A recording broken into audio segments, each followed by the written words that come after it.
The wind crawled across Dust Valley like a whisper of old sins. The sun was setting low, burning the horizon orange and red as if the desert itself was bleeding. Cole Maddox rode slow, his hat pulled down against the wind. His coat covered in dust from 2 days' ride.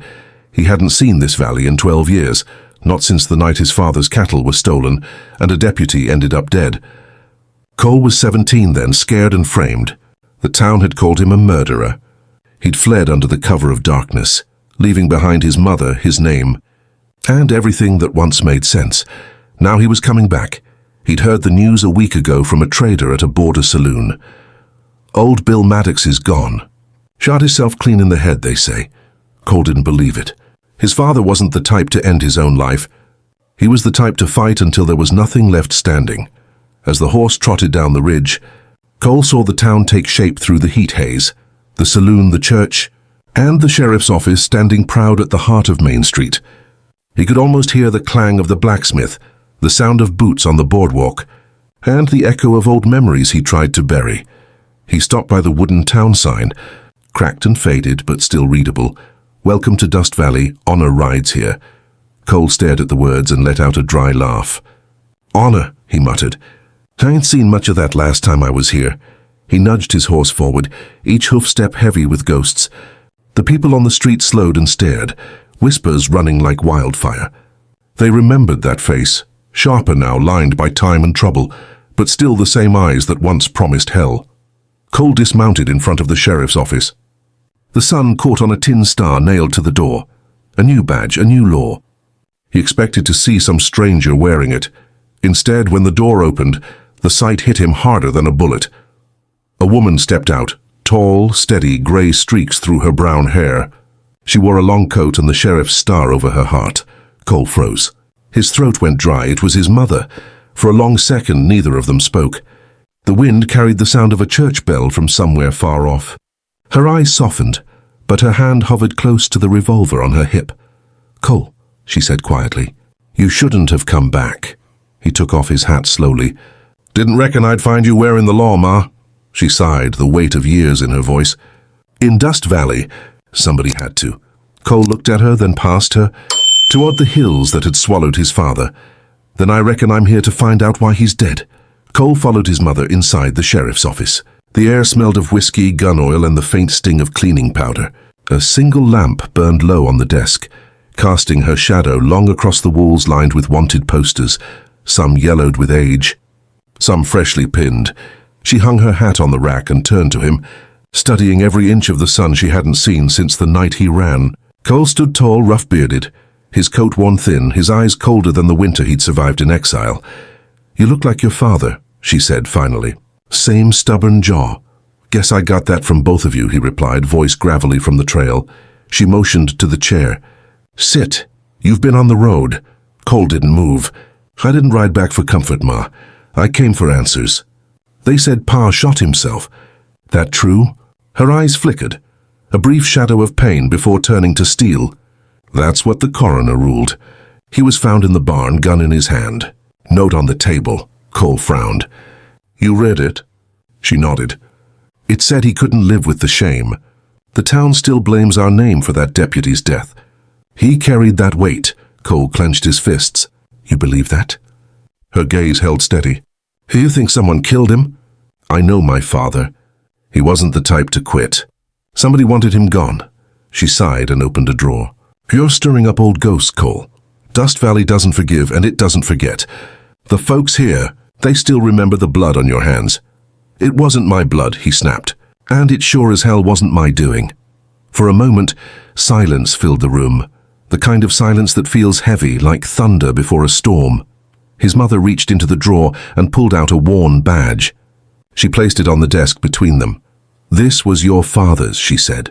"He wore it once, deputy, long before everything went wrong." Cole stared at the badge, dulled by time but still carrying the symbol of law. "Then why'd the law turn its back on him?" She looked away. "Because Dust Valley runs on power, not justice. The Harlan brothers control the mines, the land, and the sheriff's purse. When your father tried to stand up to them, they buried him in rumor and ruin." Cole's jaw tightened. "And you took the badge to keep them from burying you too?" Her voice hardened. I took it because somebody had to keep the peace, even if it meant wearing their brand of justice. He stepped closer. I'm not here to stir trouble, Ma, I just want the truth. She met his eyes, steady and unflinching. Then be careful where you dig, Cole. Dust Valley's got a way of swallowing men who go looking for it. Cole put his hat back on, tipping it low. Then I guess it's time to start shoveling. He turned for the door, the floorboards creaking under his boots. Behind him, his mother whispered almost to herself, just like your father. The Harlan name carried more weight in Dust Valley than any law or Bible verse. They owned the mines, the cattle routes, the saloon, and just about every man's soul who ever took their coin. Cole remembered them from boyhood.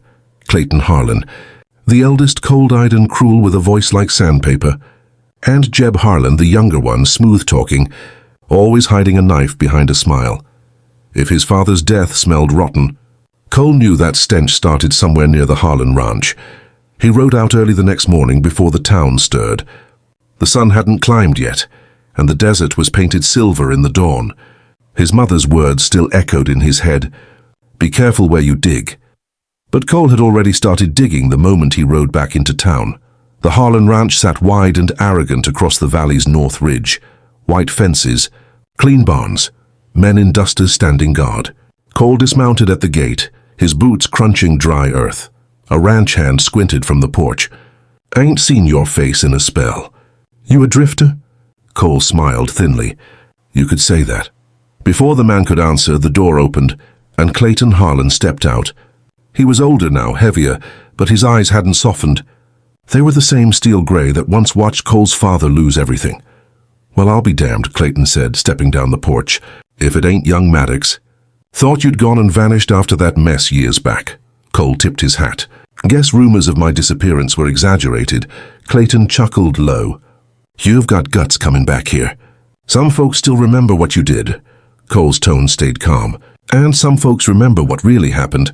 Clayton's smile faded a little. You here for trouble, boy? I'm here for answers. Clayton crossed his arms. About your daddy. I heard he took his own way out. Damn shame, but some men can't live with failure. Cole's jaw flexed. He didn't fail. He was pushed. The air went still. Even the horses in the corral stopped moving. Clayton took a slow step forward, his shadow falling across Cole. Careful what you're implying, Maddox. A man could get himself buried talking like that. Cole met his gaze, unblinking. Wouldn't be the first time Dust Valley tried to bury a Maddox. Clayton studied him for a moment, then smirked. You sound just like your father. All thunder, no lightning. Don't let that badge your ma's wearing fool you. She works for peace, not for ghosts. Cole turned to leave. Then maybe she ought to start arresting the ones still breathing. As he mounted up, he heard Jeb Harlan's voice from the barn, smooth, mocking. You riding the same road your pa did? Cole, careful, it's got no return. Cole didn't look back. He rode toward town, dust trailing behind him like smoke from a slow-burning fuse. Somewhere deep inside he knew the Harlans were hiding something. And he'd light that fuse soon enough.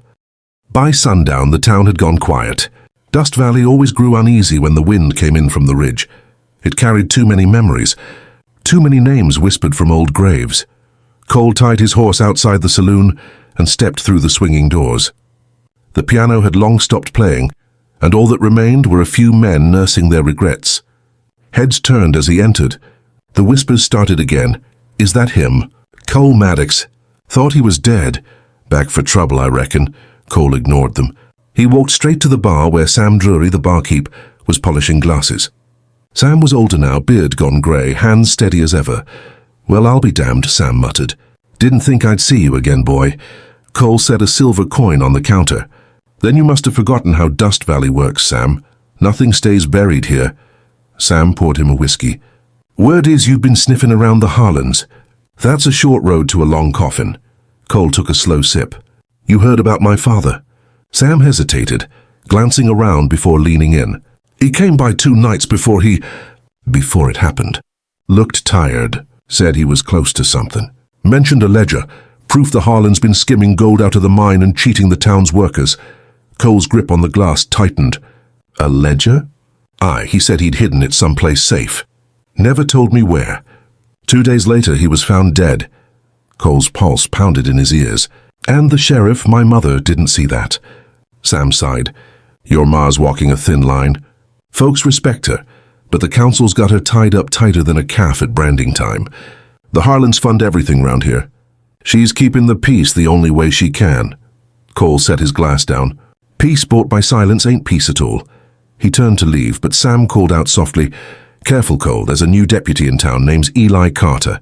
Works close with your ma, and rumor is he's the one who found your pa's body. Cole paused. You trust him? Sam shook his head. I don't trust anyone wearing a badge in Dust Valley. Outside night had fallen, stars scattered across the sky like cold sparks. Cole walked down the boardwalk, the saloon music fading behind him. The street lamps flickered weakly in the wind. He stopped by the old church, where the smell of burning wood reached his nose. Something was wrong. Cole rounded the corner and froze. The barn behind the church was on fire, flames climbing high into the dark. And in front of it stood Deputy Eli Carter, shovel in hand, sweat glistening in the glow. Eli! Cole shouted, running toward him. Eli turned, startled, eyes wide, face pale. Then he dropped the shovel and ran into the dark. Cole looked at the ground where the deputy had been digging. Through the smoke he saw it, a half-burned leather ledger, his father's handwriting still visible beneath the ash. Cole stomped through the smoke, his coat whipping in the wind as the fire crackled around him. The flames licked at the barn walls, sending sparks spiraling into the black sky. He knelt, coughing, and yanked the half-burned ledger from the dirt. The leather cover was charred, the corners still glowing red, but the pages inside, and at least some of them, had survived. Through the soot, he could read his father's handwriting, Harlan shipments, unaccounted gold, sheriff's fund discrepancies, Eli Carter, delivery hand? Cole's gut turned cold, so his father had been right. The Harlans were bleeding Dust Valley dry, and somehow the sheriff's fund, his mother's office, was caught in the middle.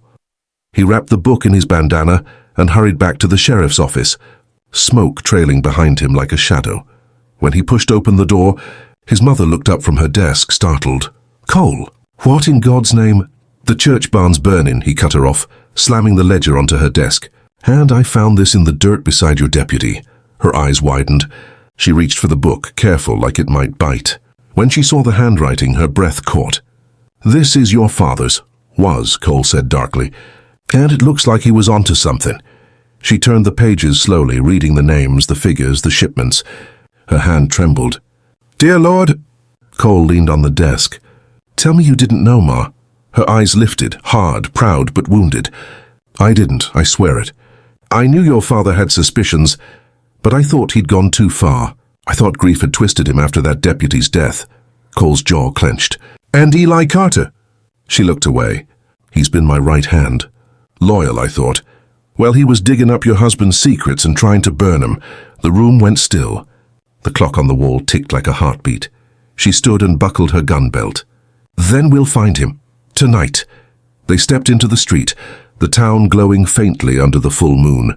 A few townsfolk were running toward the church, shouting about the fire.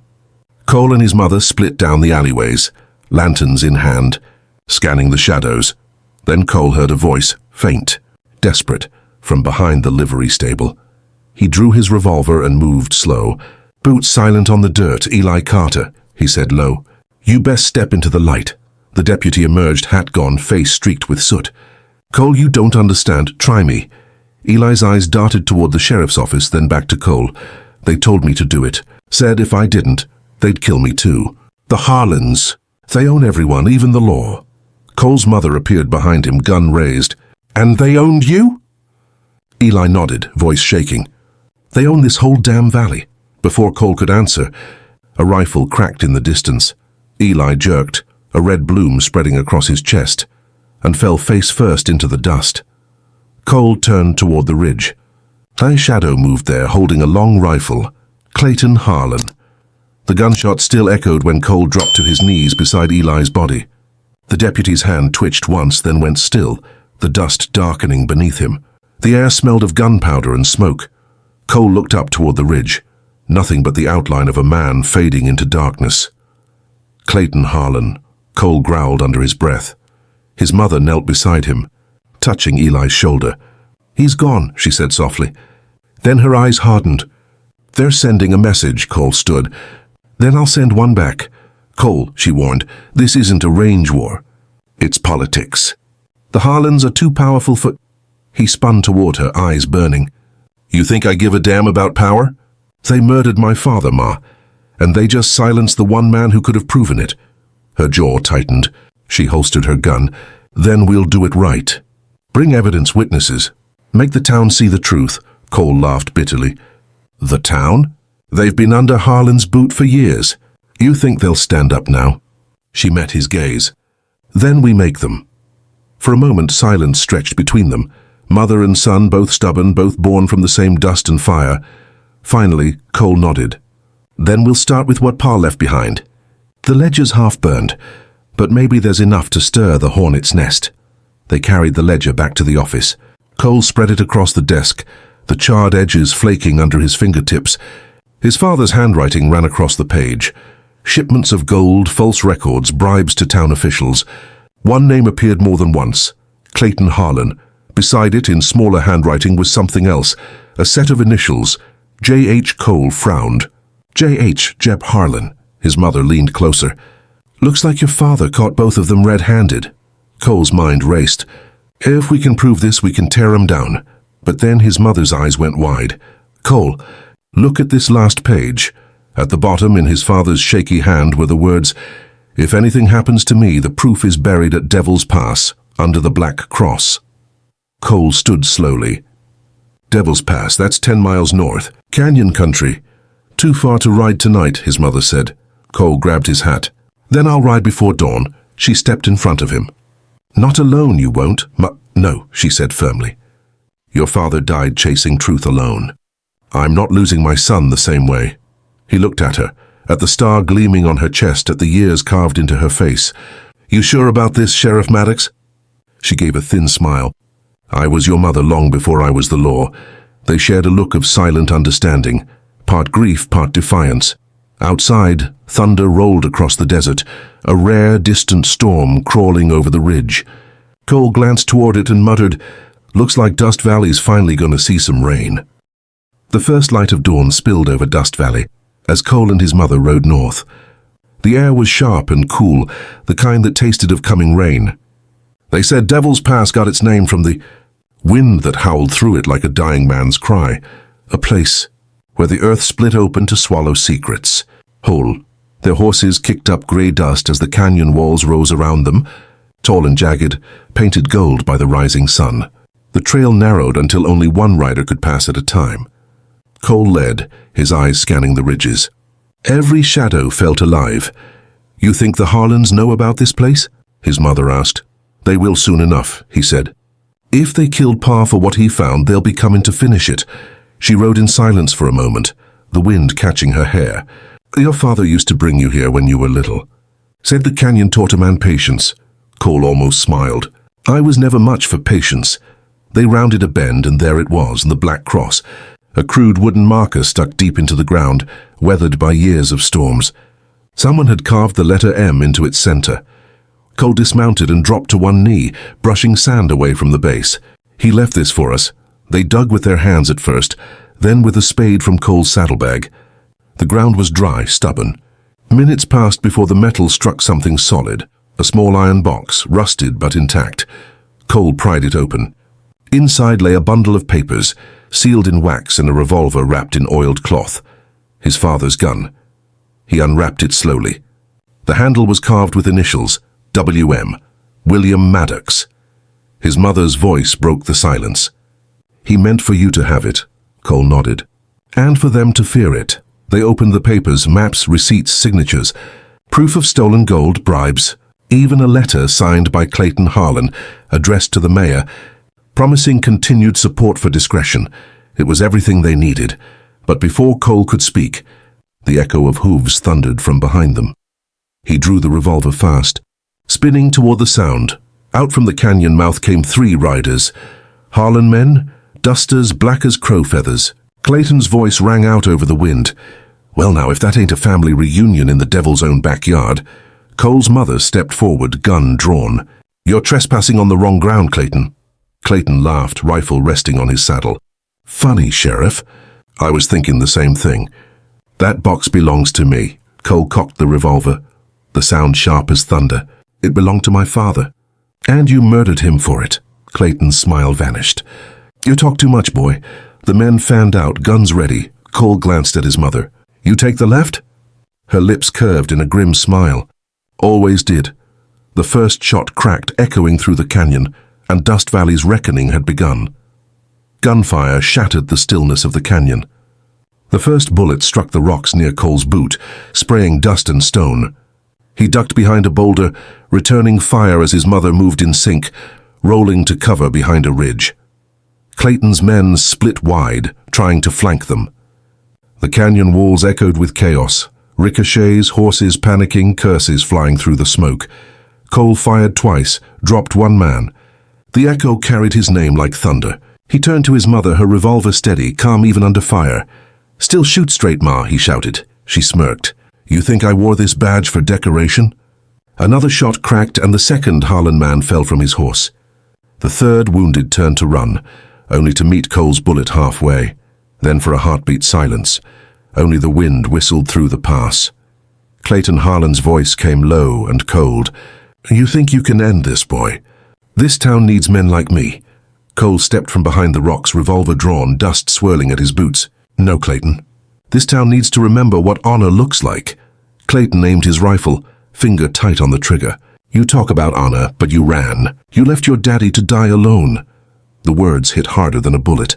Cole's jaw tensed. I ran because your men were coming for me. And my old man told me to go. You remember that? Clayton sneered. I begged for mercy before I pulled the trigger. That was it. Cole fired first. The shot echoed through Devil's Pass, a clean strike to the shoulder. Clayton stumbled back, dropping his rifle, clutching the wound. Cole advanced slowly, revolver steady. You took everything from my family. You burned our name, killed my father, and bought this town's silence. Clayton's breathing grew ragged. You think anyone will believe you? I own the judge, the council, even your mother's badge. Cole's mother stepped forward, the sheriff's star gleaming in the morning light. Not anymore. She reached into her coat and pulled out the papers from the iron box. These are going to the governor's office. You're finished, Clayton. He laughed weakly. You think the law will save you? Cole's eyes burned with quiet fury. No, the truth will. Clayton tried to rise, reaching for his fallen rifle. Cole fired again, this time into the dirt beside him. Don't, Cole said coldly. You don't deserve a quick end. He holstered his revolver and turned away. His mother bound Clayton's wound with a torn cloth and said flatly, You'll stand trial, Harlan, for murder, theft, and treason against Dust Valley. As they rode out of Devil's Pass, the storm clouds finally broke. Rain fell soft on the canyon floor, washing the blood into the dirt. Cole looked back once at the black cross standing tall among the rocks. His father's marker. Guess the valley's finally getting clean, he murmured. His mother nodded, her eyes glistening in the rain. Not clean yet, son, but we're getting there. 3 days later, Dust Valley gathered in its courthouse, a building that had seen more hangings than justice. The air inside was thick with heat and whispers. Every seat was filled. Ranch hands, miners, widows, and drifters who'd come to see if the law finally had a backbone again. At the front sat Judge Alden, a man who had long dined off Harlan silver. His powdered wig did little to hide the sweat on his brow. Beside him stood Sheriff Clara Maddox, star shining bright under the dusty sunlight streaming through the window. And beside her, her son, Cole Maddox, hat in hand, revolver holstered but ready across the room. Clayton Harlan sat shackled, bandage peeking through his clean coat, his eyes burning with hate. When the judge banged his gavel, the murmurs died. Court's in session, Alden announced. State your charges. Clara's voice rang steady. Clayton Harlan stands accused of murder, fraud, theft of county gold, and conspiracy against the office of the sheriff. Evidence has been presented. The ledger, letters, and the sworn testimony of witnesses. The crowd murmured again. Some looked afraid, others hopeful. Clayton leaned forward, sneering. Your witnesses are liars, and your evidence is forged. I built this town. Without me, you're all dirt farmers and beggars. Cole stepped forward. You built nothing but graves, Harlan. The judge banged the gavel again. Order. Clara laid the ledger on the table. This book belonged to my late husband, William Maddox. It details years of illegal shipments from Harlan Mining Company, bribes to county officials, and proof that Deputy Eli Carter was blackmailed into covering up their crimes. She opened a page and read aloud, "Payments delivered to Judge A to ensure discretion." The crowd gasped. Judge Alden froze. His hand trembled on the gavel. Cole's voice was low but sharp. "That's you, Judge. My father kept records on everyone.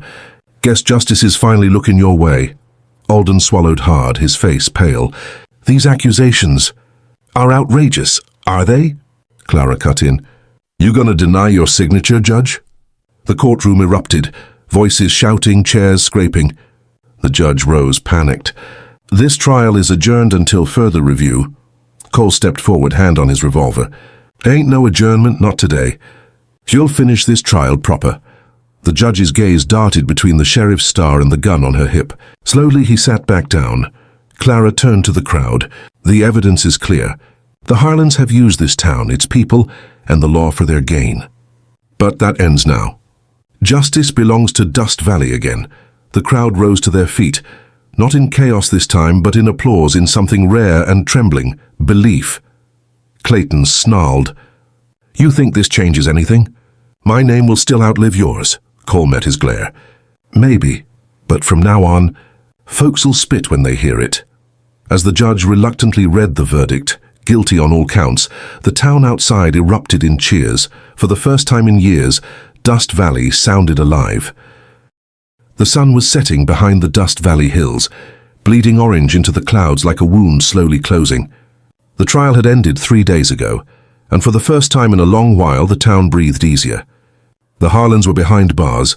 Judge Alden had resigned and fled under cover of night, and folks began talking about rebuilding what had been lost: trust, pride, and the meaning of honor. Cole Maddox stood on the ridge overlooking town, hat tilted low, the wind tugging gently at his coat. Below, the sheriff's office windows glowed warm in the twilight. He could hear faint laughter from inside, miners, families, and drifters all celebrating the end of an era. But Cole wasn't one for parties. He was made for the road. His mother stepped out of the office, star gleaming faintly on her chest. She saw him standing there and climbed the hill to meet him, her boots leaving soft prints in the dust. "You're not staying, are you?" she asked quietly. Cole shook his head. "This town's yours now, Ma. You made it right again." She smiled sadly. "You helped more than you think. People finally believe in the law again, maybe in themselves too." He looked down toward the valley, where the rain from the storm had left the land clean, the air smelling of sage and hope. Dust Valley doesn't need a Maddox riding the streets with a gun anymore. It needs a Maddox wearing the star. She laid a hand on his arm. "Your father would have been proud, Cole." He hesitated, then pulled something from his saddlebag, the old iron box they'd dug up at Devil's Pass. Inside, beneath the ledger and papers, was his father's revolver. "I'm leaving this here," he said, setting the gun in her hands. He carried it for justice. "You keep carrying that?" Her eyes glistened, but she didn't argue. "Where will you go?" Cole smiled faintly. "Wherever there's a road that needs riding. Heard there's trouble brewing near the border. Corrupt rail barons, soldiers gone rogue. Might be they need a man who remembers what justice feels like." The wind picked up, carrying the faint chime of the church bell, the same bell that once tolled for his father's funeral. This time it sounded like a promise instead of a goodbye. He swung into his saddle, tightening the reins. His mother stepped back, chin high, pride shining through the years of hardship. "Ride safe, son," she said. "And remember, the name Maddox means something again." Cole tipped his hat. "Let's hope it stays that way." He nudged the horse forward. The beast snorted and took off down the trail, hooves pounding against the earth. As he rode past the last house on the edge of town, folks stepped out to watch. Some waved, some simply nodded. To them, he wasn't an outlaw anymore. He was the man who brought justice back to Dust Valley. When he reached the ridge, he turned once more to look back, at the lights, at the land that raised him, and at the woman standing proud beneath the sheriff's star. Then he whispered, "Rest easy. Pa, it's done." The wind carried his words away as he rode into the dying sun. One man, one horse, and a trail that stretched forever. If you enjoyed this story, don't forget to hit that like button and subscribe for more unforgettable tales from me. And make sure to tap the bell icon so you never miss a new episode. Thanks for watching.